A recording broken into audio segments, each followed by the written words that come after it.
Welcome to Berlin and the very serious part of PTL where we are in Europe, of course. I'm Deficio, and I'm joined by someone I'm not totally sure. Who is it again? It's Sharks. Definitely not scripted or acted at all.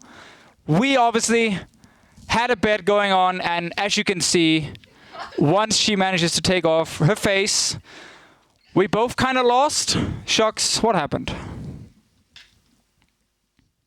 Well, we had to say who we thought would be in the standings at the end of the regular season, and we were all wrong because we both thought H2K would be first, actually. Yes. But it was but it was G2 that was first, and then I thought that OG would be fourth, and I actually got that correct.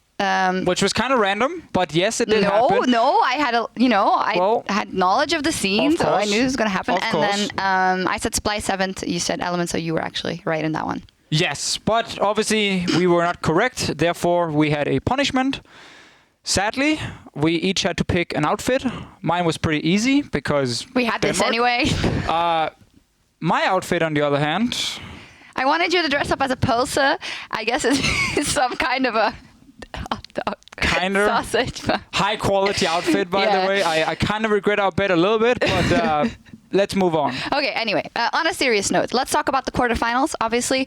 First up will be Fnatic versus Vitality, and it seems, and that is so weird to say that it's a bit of a David versus Goliath, but because Fnatic has not been showing up strong after IEM, and Vitality has been tipped by a lot of our pro players as well as the ones that could win the whole thing. Yeah, it's the first time in many years I feel like Fnatic comes into playoffs not being favorites to make it all the way.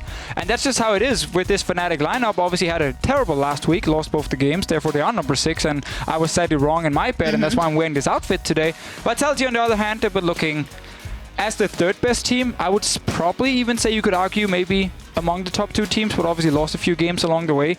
Coming into this, they will be heavy favorites, and also in the mid lane, we have a very interesting matchup, of course, in Nukedog and Febiven, where I personally think Nukedog has been the better player, but obviously there's a lot of people who still values Febiven very highly. I think if Febiven is on the top of his game, he is probably better, but we just haven't seen that through the split as much as he was dominating last split around. Also, Vitality, the way they handle picks and bans with their coach Sean's and the depth of their champion pools, they have so many tools going into these playoffs that I actually have to agree with the people that say that they will make it to the finals most likely. Yeah, and the question is just, is it going to be 3-0?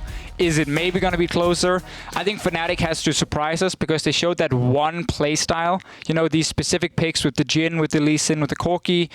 It worked at IEM, it worked a few weeks after, but now we're back down to Maybe earth, we'll be wrong, of course, like we usually are, but we will see what happens. Vitality will be favorites. Well, let's hope for a 5-gamer in anyway. And then we have Origin versus the Unicorns of Love. Now, Origin, they played with Peke in the last week. They secured 4th place out of nowhere, basically. Big surprise to you, not that much to me. Of course. And they were going up against the Unicorns of Love, who actually booked 5th because Fnatic was all the way in 6th. Yeah, and I mean, this is a strange matchup because I think these are 2 teams coming into the quarterfinals who have looked a lot weaker than the top teams. Obviously, the same can be said for Fnatic, honestly, but they were trending upwards, and then we had like the last week, obviously going completely wrong.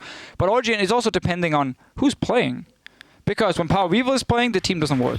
Like, everything falls apart. He might be slightly better mechanically. I think you can even argue that right now because Peck actually looked very solid when he was playing. I think the person in terms of mechanical still doesn't make that much of a difference. No, I agree. It's a team game right now. It's not about individual players winning the games for you. And Peke offers more shot calling. He's a leader for this team. So if they play Peke, I think Origin will take it. If they don't play Peke, however, Unicorns of Love will take it.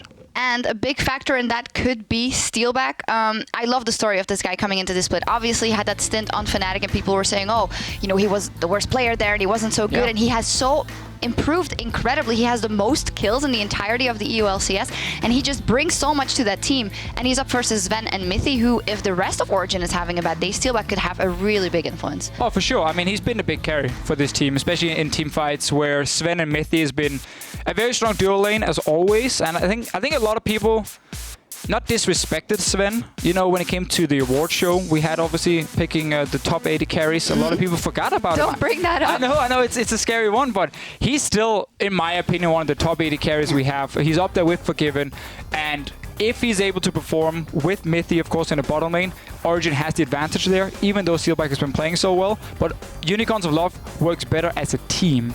Yeah. So it's super close. Who's winning? For UOL versus OG, I'm going to say Origin. How many games? I'm going to stick to my gun. 5, though. It's going to be 5, and it's going to be chaos, I think. Yeah, pick your Origin, otherwise Unicorns. All right. Well, we'll see what happens. We'll see on Saturday and Sunday, and we will see you then.